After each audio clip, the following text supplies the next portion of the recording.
Variety കറികൾ കൂട്ടി ആഹാരം കഴിക്കുന്നത് നമുക്കെല്ലാവർക്കും ഇഷ്ടമുള്ളൊരു കാര്യമാണ്. അപ്പോൾ അങ്ങനെ ഒരു വെറൈറ്റി കറിയെയാണ് ഇന്ന് ഞാനിവിടെ പരിചയപ്പെടുത്തുന്നത്. അതിൻ്റെ പേരാണ് മഖാന കറി. ഇതാണ് മഖാന അല്ലെങ്കിൽ ലോട്ടസ് സീഡ് എന്ന് പറയുന്ന സംഭവം. ഇത് നമുക്ക് സൂപ്പർ മാർക്കറ്റിൽ നിന്ന് വാങ്ങിക്കാൻ കിട്ടും. ഇത് ഞങ്ങൾ അടുത്തുള്ള സൂപ്പർ മാർക്കറ്റിൽ നിന്ന് വാങ്ങിച്ചതാണ്. അപ്പോൾ ഇതിൻ്റെ മറുപുറം ഒന്ന് നോക്കുക. ഇതിനകത്തെ ന്യൂട്രീഷൻ ഇൻഫർമേഷൻ നിങ്ങൾക്ക് കാണാം. 100 ഗ്രാമിൽ 8.1 ഗ്രാം 8.1 ഗ്രാം പ്രോട്ടീനുണ്ട്. ഒരു ഗ്ലാസ് പാലിലുള്ളതിൻ്റെ അത്രയും പ്രോട്ടീൻ 100 ഗ്രാം മഖാനയിലുണ്ട്. ഈ 100 ഗ്രാമിൻ്റെ വില ഇവിടെ കാണുന്നു, 140 രൂപയാണ്. അല്പം കോസ്റ്റ്ലിയാണിത്. ഇനി ഈ കറി എങ്ങനെ ഉണ്ടാക്കാമെന്ന് നമുക്ക് നോക്കാം. നമുക്കിന്ന് മഖാന അഥവാ ലോട്ടസ് സീഡ് കൊണ്ട് ഒരു കറി ഉണ്ടാക്കുന്നത് നോക്കാം. ഞാൻ അതിന് വേണ്ടി കുറച്ച് ലോട്ടസ് സീഡ് എടുത്ത് വെച്ചിട്ടുണ്ട്. അതിനെ ആദ്യം നമുക്ക് ഒന്ന് വറുത്തെടുക്കണം.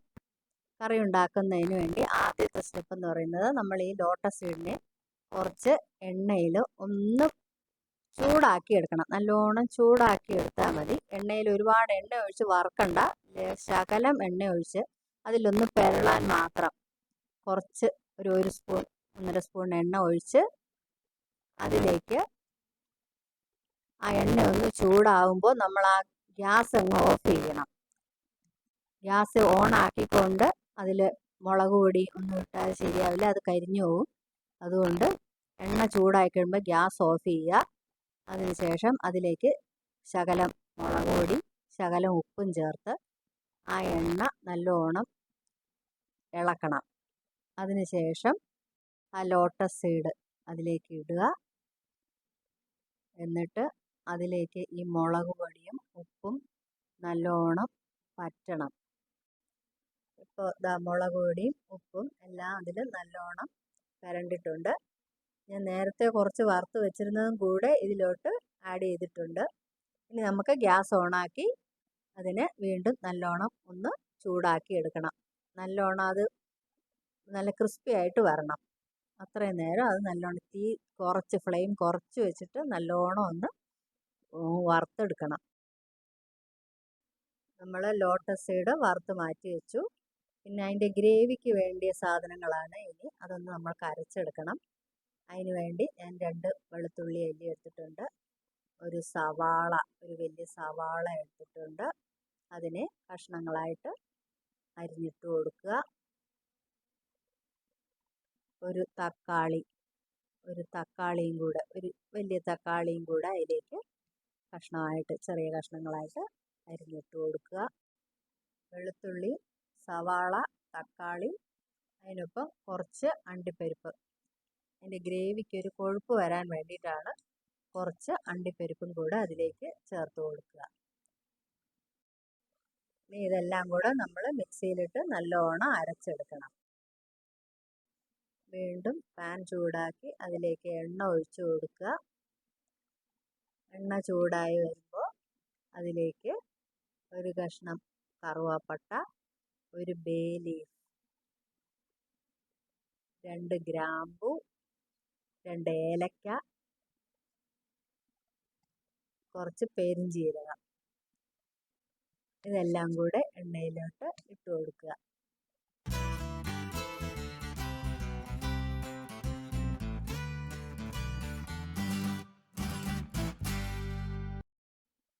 കുറച്ച് കസൂരി മേത്തി കൂടെ നമുക്കതിലേക്ക് ചേർത്ത് കൊടുക്കാം. കസൂരി മേത്തി ഉലുവയില, ഉണങ്ങിയ ഉലുവയിലയാണ്. അതും കൂടെ നമുക്ക് അതിലേക്ക് ചേർത്ത് കൊടുക്കാം. എന്നിട്ട് നമ്മൾ ആ അരച്ചു വെച്ച ഉള്ളിയും തക്കാളിയൊക്കെ കൂടെ നമ്മൾ അരച്ചു വെച്ചിരുന്ന ആ ഗ്രേവി നമുക്ക് ഇതിലേക്ക് ഇട്ട് കൊടുക്കാം.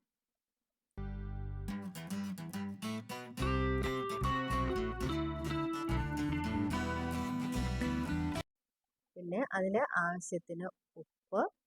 പിന്നെ ഞാനിവിടെ പനീർ ബട്ടർ മസാല അതാണ് ചേർത്ത് കൊടുക്കുന്നത്. ഒരു 1.5 spoon paneer butter masala powder ഉണ്ട്, അത് ചേർത്ത് കൊടുത്തു. പിന്നെ കിച്ചൻ കിങ്ങിൻ്റെ വെജിറ്റബിൾ മസാല അതും ഒരു 1/2 സ്പൂൺ ചേർത്ത് കൊടുത്തിട്ടുണ്ട്. എന്നിട്ട് അതിനെ നന്നായിട്ടൊന്ന് മിക്സ് ചെയ്ത് കൊടുക്കണം. എന്നിട്ട് അതിനെ അടച്ചു വെച്ച് ഒരു 5 മിനിറ്റ് വേവിക്കണം. ഇപ്പോൾ അതിൻ്റെ ഗ്രേവി റെഡി ആയിട്ടുണ്ട്. ഇനി നമുക്ക് അതിലേക്ക് ആ വറുത്ത് വെച്ചിരുന്ന മഖാന അത് ചേർത്ത് കൊടുക്കുക. ആവശ്യത്തിന് വെള്ളം ചേർത്ത് കൊടുക്കുക. പിന്നെ നേരത്തെ എടുത്ത് വെച്ചിരുന്ന ഒരു ക്യാപ്സിക്കം അതും ചെറിയ കഷ്ണമായിട്ട് അതും കൂടെ ഇതിലേക്ക് ഇട്ട് കൊടുത്ത് നല്ലോണം മിക്സ് ചെയ്ത് കൊടുക്കണം. എന്നിട്ട് വീണ്ടും അടച്ചു വെച്ച് അതിനെ നമുക്ക് വേവിച്ചെടുക്കണം. അങ്ങനെ നമ്മുടെ മഖാന കറി റെഡി ആയിട്ടുണ്ട്. ഇത് ചപ്പാത്തിയുടെ കൂടെ അല്ലെങ്കിൽ ഫ്രൈഡ് റൈസ് അങ്ങനെയുള്ള വിഭവങ്ങളുടെ കൂടെയൊക്കെ കൂട്ടിക്കഴിക്കാൻ പറ്റുന്ന ഒരു നല്ല ഒരു സ്വാദിഷ്ടമായ ഒരു വിഭവമാണ്. എല്ലാവരും ഒന്ന് ട്രൈ ചെയ്ത് നോക്കുക.